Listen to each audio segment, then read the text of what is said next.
Hello. How's everybody doing? Good. Thank you for coming out for this important community meeting. My name is Martin Arteaga. Some of you may have heard my name here and there. I am running for alderman of 23rd Ward, but we're not here to talk about politics today. We're here to talk about property taxes that you're paying, that I'm paying, and find out where our money's going.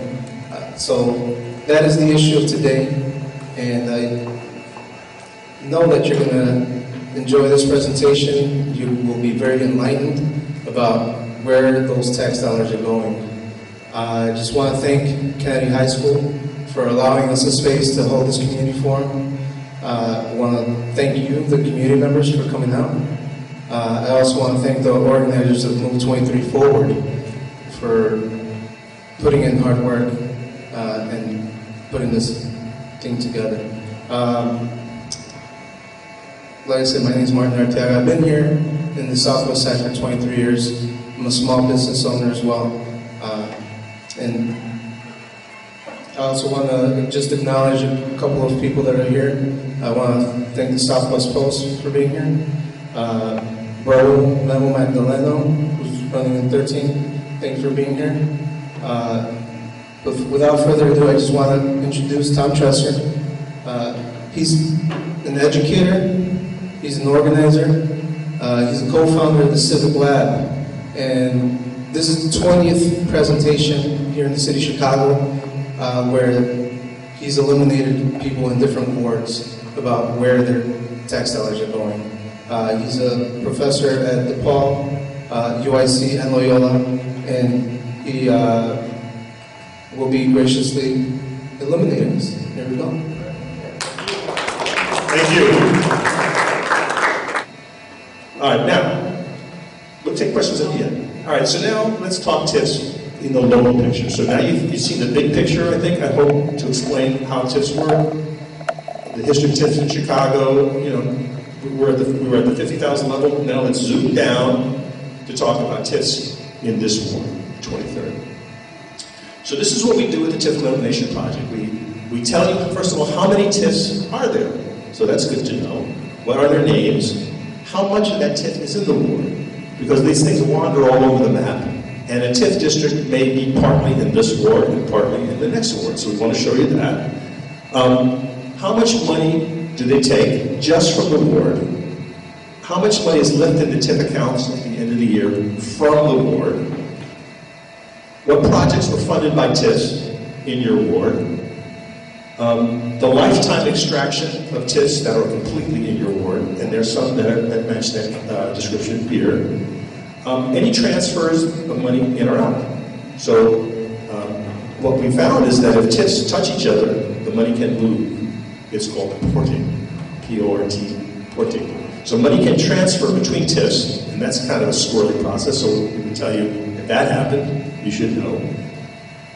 And how much money the city skimmed for administrative costs. So this is a new finding from the CivicLab. It turns out that the TIF is already a skim, and now the city is taking a skim off the skim to fund the Department of Planning and Economic Development. And they have sort of first take on that. So we'll tell you that too. All right, so that's what we tell you. These are the TIFs that are in your ward. So you see the TIF number and the TIF names. The Cicero and Archer TIF is 100% in this ward. And now I should say, we're talking about the ward as it exists now, up until the present time, and we know that the wards change. You know, it's kind of a nebulous process. So at some point, you know, we're officially going to be with a new ward map, but we're kind of in an in-between place right now. The elections that will happen in March of next year, obviously, you'll be voting on the new map. But all the information I'm giving you is historical, and it's based on the wards as they've existed up to the present time. So the Cicero and Archer TIF is 100% in this ward. The Harlem TIF is almost 100%. The Midway Corridor TIF is about 82%. The Archer Central TIF is about 57%. Cicero, the Pulaski and 63rd Street is 33%. The 51st and Archer is just about 12%. and the Stevenson-Brighton is negligible. So we're not even going to discuss that tonight. So it's just forget that one. It's hardly present. So we're really talking about these 1, 2, 3, 4, 5, these 6 TIFs. Those are the ones that we want to give you the details on. So there's the map, and this map is by David right here. Thank you, David, a volunteer from the DePaul Geography Department. So give him a round of applause. Thank you, David. So he's applied his skills to help us visualize this kind of complicated piece of geography, right? Because if I said to you, if I just, in casual conversation, I said, hey, how you doing, Martin? How's life in the Archer Central TIF? And Martin's going to go, I'm not sure what you're talking about. But if I say, Martin, how's life in the 23rd Ward? Martin could say, hey, life is great. Life sucks. It's okay. Or I like some things, I don't like other things. You know what I'm saying? You can locate yourself when you speak of the ward. That's how we run in Chicago. Everything's by ward, yeah? But if I ask you, how's life in the Kinsey Industrial TIF Corridor? It's like to be on the Mars. You have no idea. It's in the 27th. It's by me in the CivicLab. But what does it mean to you? It doesn't mean anything. But if I say to you, how's life by Midway, or how's life in Brighton Park, or how's life in Lincoln Park, you go, oh, I kind of get that. So in my case, where I live in Lincoln Park, that equals the 43rd Ward. So if you don't like the way things are run, if you have complaints, you can go to your alderman. In my case, it's Alderman Michelle Smith. So if you don't like the way things are, and you think the park needs fixing, or you don't like the schools, or the swinging potholes, whatever your thing is, you go to the alderman and say, Alderman, I think you should fix this, or I think you should do that. You know what I'm saying? But if you look at it from the TIF district, you're like, well, there's no alderman of a TIF district. There's no executive director of a TIF district. It doesn't really mean anything to you. So that's why we try to break it down on a ward-by-ward basis. So these are the TIFs inside this ward. And so you can see each one in a different color. The Midway Industrial Corridor is here, you can see. And this shape right here is the 51st and Archer, and so forth. So those are the TIFs inside the boundaries of the red is the boundary, you see? The red is the boundary. So you can see, in the case of this TIF, he goes a little bit outside the boundaries of the ward. So what we try to do is tell you, as best as we can, the numbers just in the boundaries of the ward. So when we're telling you how much money this TIF took out, we're trying to just tell you this part. You see what I mean? Not that part. We're trying to make it as best we can on a ward-by-ward basis, so you, the citizens of the ward, can understand that if you're not happy, you know who you can go to, and that would be your alderman. Because that's how we run government in Chicago. It's by the alderman. So that's what we do with the TIF elimination project. So these are the TIFs inside your ward, and of course there's Midway Airport. So this is the results of our work, and that's summarized on the handout that you got, or you should have gotten when you came in. So everyone should have one of these. This is what we're speaking of. So now, this is the heart of the TIF illumination project. Here's your ward. Here are the TIF shapes. The number in green is our best estimate of how much money they extracted in property taxes in 2013. The grand total, $2,269,000. So each of these TIFs, that's the number from the Pulaski TIF here. The champion, of course, is the Midway Corridor, which took $1 million, and so forth for each of the TIFs in question. You add all these numbers up, you get $2,269,000. $2,269,000. That's just the last year, 1 year, 2013. Remember, TIFs have been around for a long time, so depending on how long these TIFs have been around, this would be a similar number the year before, a similar number the year before, and on, for as long as these TIFs have been in existence. And when we come back together again next year, God willing, the creek don't rise. Unless there's another TIFs created, it'll be this very similar, give or take. So we could be here a year from now, and the numbers will be perhaps slightly different. you know, if we had a good economy, if the economy was booming and property values rise, then these numbers will go up as well. So this, no one has seen this before. You're the first to see this. So give yourselves a round of applause. You are illuminated. Grand total, $2,269,000 taken in TIFs in 1 year from the great 23rd ward here. So that's news. Now, looking at one particular TIF, the 51st and Archer TIF, these are some of the actual expenses, which spent $7 million. I don't know if you can read this, but you've got something called the Chicago Department of Transportation spent $3 million, so maybe that's for improvements of the roadway, perhaps, or those stations. John Broom Construction, $38,000. Wells Fargo Bank, $2,600,000. So that's goes to the financing costs. So now we're starting to get into that question of, you know, so if you've got a bone to pick with Wells Fargo and they have been, you know, criminally complicit, Wells Fargo has got $2 million of your money. Chicago Board of Education, $291,000, and so there's a list of Department of Transportation got $3 million. So maybe that was for some improvements. Who knows? Or the right of way, maybe a CTA station. I'm not sure. But so this tells you from the 51st and Archer TIF, it spent that much money, $7 million. Now, the list of recipients of individual small amounts is interesting. This is from the SBIF program, Small Business Improvement Fund. Unfortunately, you probably can't read this, but you've got something called the Lawn Bowling. Does anybody know what Lawn Bowling Incorporated is? It's a bowling alley. Well, you gave them $50,000. Did you know that? State Farm Insurance got $5,000. Michael J. Krebs,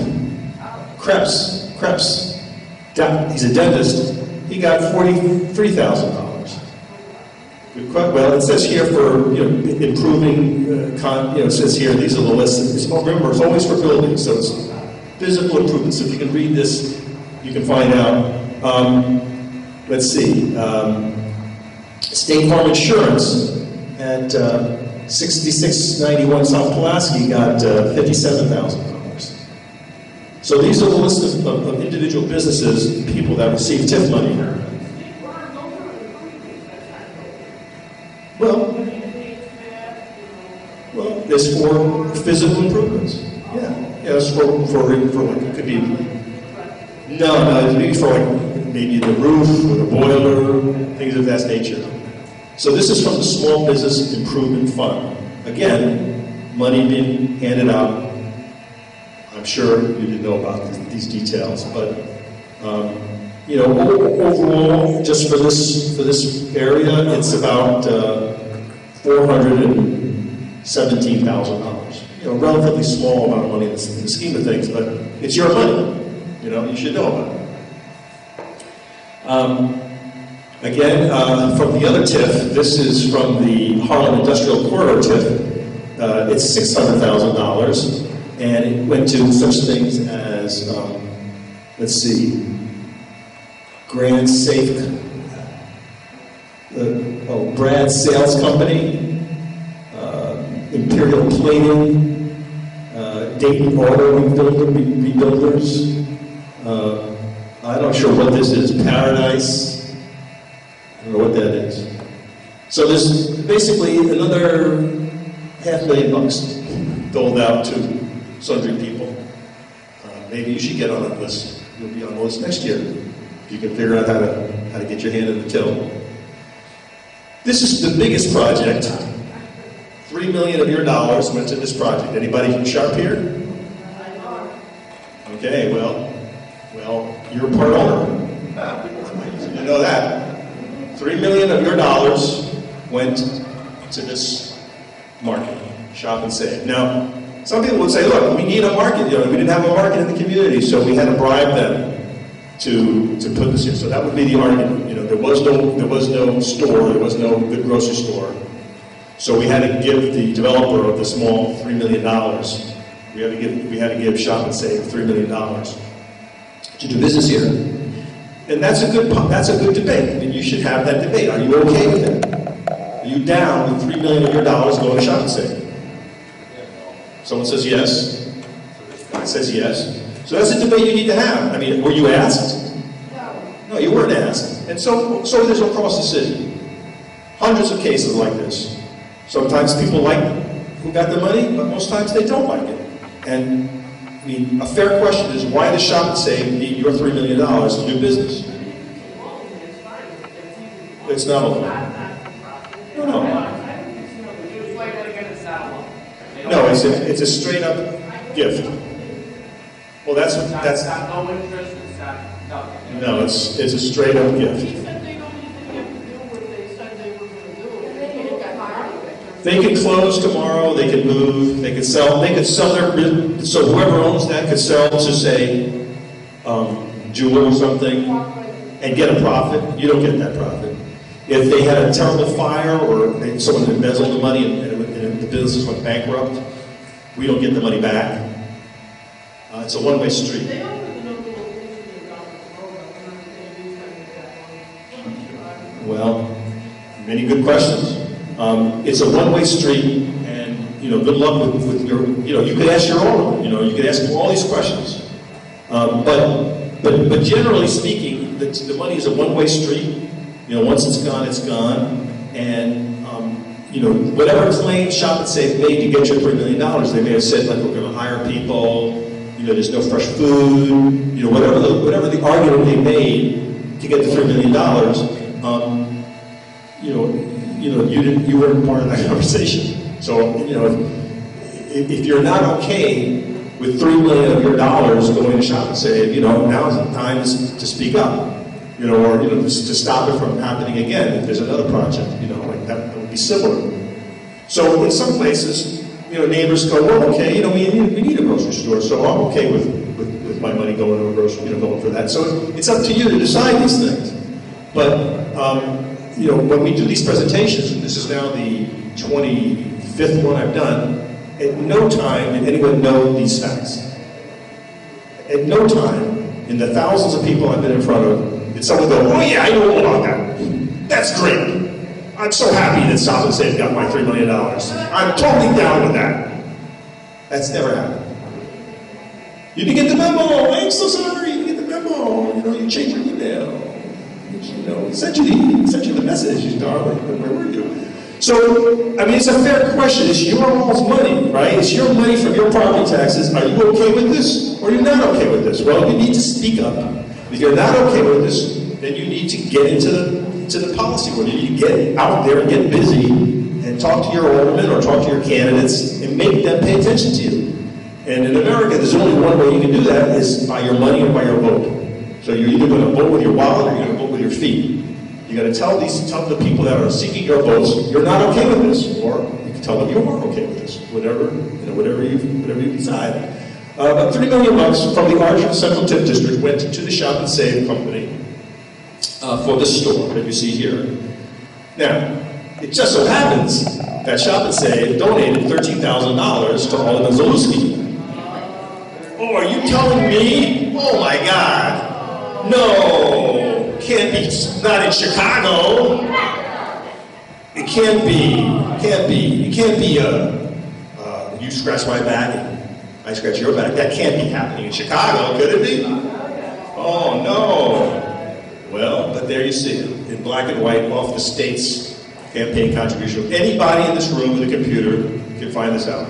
Right? So you don't have to be like a Ralph Nader, spy, master, wizard of information. Anybody with a website, anybody who has a computer who can get to the web, can get to this very same page and discover a total of $13,000 from Shop and Save to Alderman Zalewski. Now, if he was here today in this audience, I would ask him, Alderman, did you sell your vote to these guys, Shop and Save, to give them $3 million? That's a fair question. And he might say, it has nothing to do with it. I love Shop and Save. It's a great service for my community, and he could proudly defend that vote to you by saying, you know, it's a benefit to the community. The $13,000 is just, you know, on the side. Whatever he would say, it's a fair question to him. So it's a question, should you encounter the alderman in the near future, you can ask him, why, you know, is there a connection between the $3 million that Shop and Save got and the $13,000 that you got? That's a fair question, is it not? And as the cynic could say, if there is a connection, then he got bought cheap. Because the return on investment from $13,000 to $3 million is like a factor of 100 or something. But I'm just saying, is there a connection? I don't know. But this is what we do know. This is a fact. And we see this all over the city. So, you know, it's up to you folks to ask the questions and to draw your own conclusions. And, you know, and ask for answers. And now, again, if you're okay with the $3 million going to Shop and Save, then what do you care if the alderman got contributions or he didn't get it? You could say it's immaterial. I love Shop and Save, I shop there all the time, whatever. It's up to you. But I think these are fair questions to ask. Do you not agree with me? Fair questions? Okay. Well, this is not my first rodeo, and so I've been to wards all over the city, and this story gets played out over and over again. And I tell this to you, the citizens, you need to know this. We're heading into an election year, and these questions I think, are very important. And you have to be okay with this or not okay with this. You could be okay with it and, you know, fine. Or you could ask for answers. You could ask for answers. I think that's fair. Candidates are coming to you, they're asking for your contributions, they're asking for your votes. You can also ask for something. You know, you can ask for some clarity. All right, let's have a recap now. $2.3 million in property taxes were extracted by TIFs in this ward in 2013. $9.7 million were extracted by 2 TIFs alone since they were created. $16.6 million monies from the wards were left in the TIF accounts on January 1st. So that's how much money was left in the accounts at the end of the year. So somewhere there's a bank account sitting with $17 million from TIF accounts that are owed to this award. $17 million. There was $3 million for one major project in the ward, which is the grocery store. The 63rd and Pulaski and the Midway TIFs transferred $2.7 million to the 51st and Archer TIF. So that's news to you. You may want to know why, I have no idea. And the majority of the 2013 expenses paid for by TIFs seem to be for public improvements. So road improvements, sewers, and things of that nature. So that's a summary of how your TIF money's been used. Now here are cuts that happened, including the very school we're standing in. So almost $8 million of school cuts happened over the last year, including Kennedy School was cut $2.2 billion. But all the other local schools, the satellite schools, were cut egregiously for a total of $7.9 million. So a comment from the front says they're trying to privatize the schools. Well, are you down with that? You okay with that? All right, you gotta make a fuss. You gotta make a fight, and you have to demand that the people who represent you carry the water for you. You gotta tell them how you feel about this, right? So you gotta tell them that you're not okay with this. Public education, as we said, is a cornerstone of the American economy, the American democracy. And if we're gonna privatize it, you know, you gotta, if you don't like that, you gotta fight. You gotta fight. So $7.9 million taken from these schools in the last year that we know about, including almost $3 million from the school that we're standing at right this minute.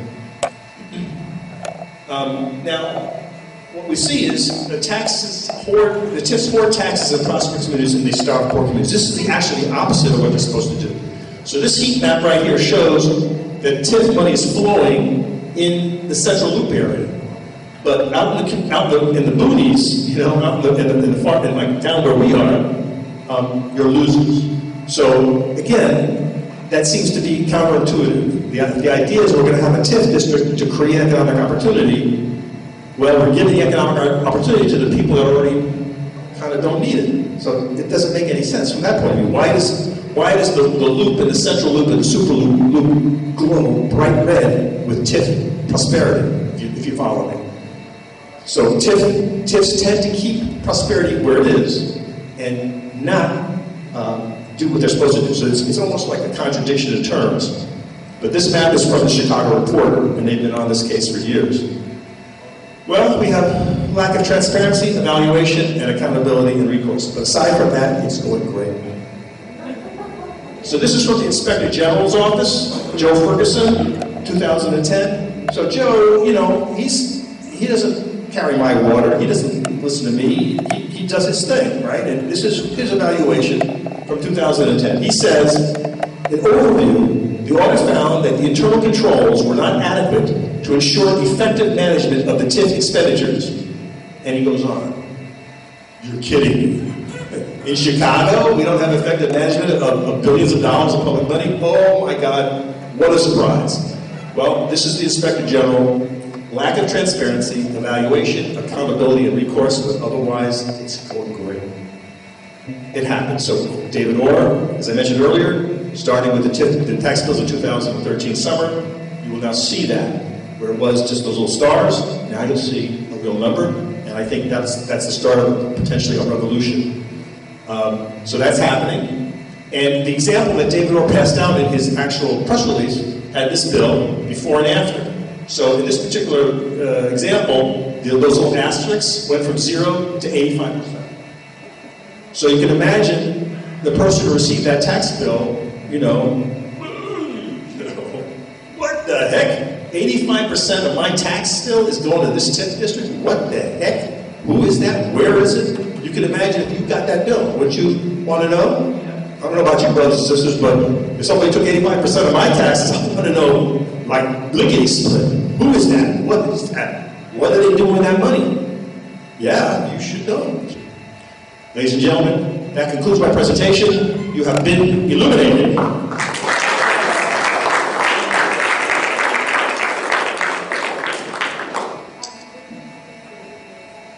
Okay, so now we have time for questions. So, why people have questions? Why don't you come on up to the front? I'll take a look. Anybody got questions? Just come right on up. Thanks, Tom. The chaplaincy for you was that TIF agreement finalized, and then second part question: did you file the FOIA request yet? I do not know off the top of my head what year the chaplaincy deal was. I have a feeling it was like more than 5 years ago.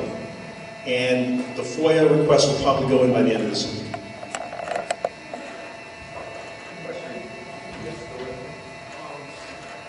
You mentioned that there was a balance in the account at the end of the fiscal year, and you're sure that it's there? I mean, is there a possibility somebody took the money and it's not there? Why would 51st and Pulaski need money? You know what I'm saying? Yeah.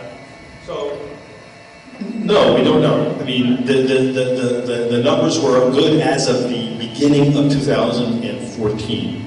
So this has been somewhat consistent over the last few years. So the year before there was 1.7 billion. The year before that there was about 1.5. So there seems to be the number of TIFs. As I say, they were at a high of 164 districts, and then under Mayor Daley, and then on the first year of Rahm, they cut the TIFs. So now there were 163. Now there's 151. So even though the number of TIF districts have decreased, the total taking is still pretty high. So that suggests that the economy is rebounding. Property values are rising, relative to where they were a few years ago.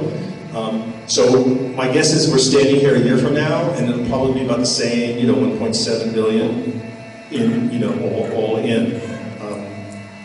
So that's the total, and the amount that they're spending is on the order of $500 million a year. I know we've been here a long time, but I think it's worth the time, don't you think? Okay. Any other questions? I have a couple of questions, actually. Regarding the TIF, is that a legally binding an account. So it appears that it's for blighted communities for development. Can that money be legally moved to other entities? Can it be released to the Chicago Public Schools system? It's enacted City Council, so it's a little squirrely right now. What they're saying is they would like to release some percentage of it, but it's hard to get a handle on it. So the latest report from the Budget Office says that of this 1.7 billion change, they say 1.6 billion is hard, cannot be deducted, but they don't prove it. So they're saying there's like maybe 10 million. What's the difference? Like maybe 10 million. So 10, like $100 million is what they're saying could potentially be released back to the government. So 1.6 billion, can't touch it. But we don't believe them. So we're going to file a FOIA on them by the end of this week. And we're going to ask for a very specific accounting of the total package. They're saying that 1.6 billion changes for, can't be estimated. We're going to ask for a list of the contracts. To whom is this money promised? Just break it down.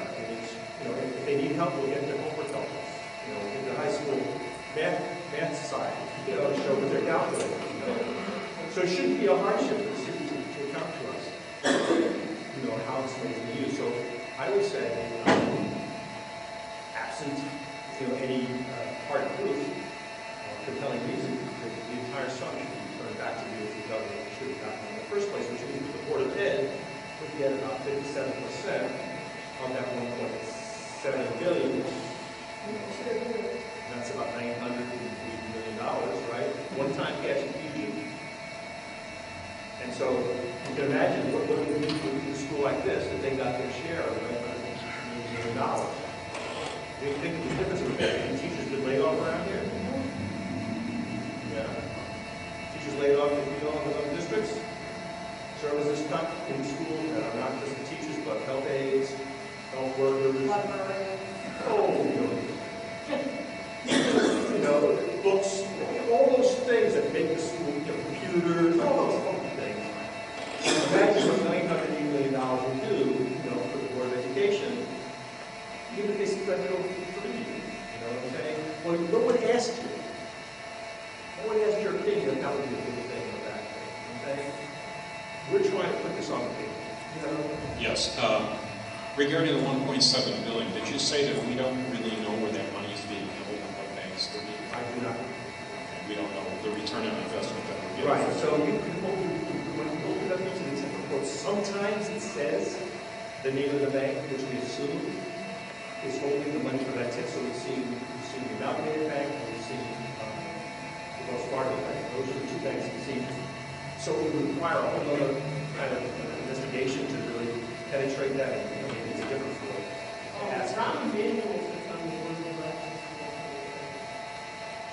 Well, if you learn something, learn it.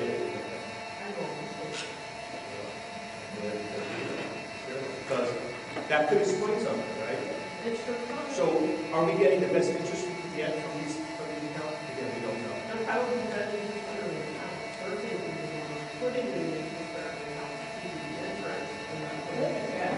What a cynic! Oh my goodness! There's a big 800 South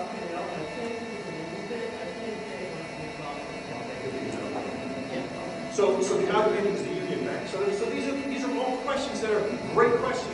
That you're all over here to ask along and to get you the answer. Lickety split. They're good questions to ask. And if you're running for all of them, there's only running public office. These are good questions to get to the bottom. Are we getting a good deal? Who's holding all this money? Oh, great question. Would you be surprised if we were getting a good deal? No. That's the cynic in the But that's something in it for us. Yeah, but that's the cynic in us. So prove me wrong. Prove me wrong. Put all your cards on the table. Right? It's all our public money. So just lay it out. Where is this money and who's running it over? That's a fair question. So my last question is actually relative to what you were just saying. do the credit rating agencies who continually lower the bond rating for the city and the state, how do they take this $1.7 billion standing in a TIF fund, not being basically used? And how do the auditors, independent auditors, who audit the numbers of the city and the state, how do they take this $1.7 billion and whatever we have in the state, how do they rationalize that money? Well, that's another great question. We had someone who's an auditor here who might answer that for us. So the TIF illumination project, as I say, I'm a volunteer. When we get these great questions, and believe me, brother, we get great questions, we only ask them back to you. Like, someone can write that question down, and we can help you answer that. Like, to me, that's a great question. But I don't know. So you get the point. People have a lot of great questions. And like I say, this is the, I don't know what, I lost track, 25th meeting. And there are questions like that asked every single time. Just as interested, just as probing, and a lot of times you don't know the answer. Yeah. Have you thought about going to federal court and getting an injunction effective? Why doesn't the Chicago Board of Education do that? Why don't they have that fair rules to it? Well, the Board of Education is controlled by the mayor. He appoints all the members. It would have to be. Yes, that's what I mean. I mean, I don't know, the ins and outs of it. And I think you should probably. Anybody here in the union? Listen. Well, you're not the answer then. You said that it was created by municipalities according to state statute, that you have to follow chain. If what they're doing there is in violation of what's being written in this statute, you go to state court, you're going to lose. If this is a couple removed from the federal court, and then you can get an injunction. So I don't know who you're going to Yeah, but unfortunately, the city is not in violation of the statute. Tom Tresser. Excellent job. We appreciate you illuminating this. Before we dismiss everybody, you should all have this flyer. Move 23 forward. This is the organizing arm that's here in the 23rd Ward, and there's a couple of events that are going to be coming up. There's going to be a health fair coming up, a college assistance fair, entrepreneurship seminar, and we're also going to have a job fair. There's flyers in the back, so please take one. Make sure that you're fully aware of what's going to be happening here in the community, because we need to be about action and not talk. Thank you very much for coming out.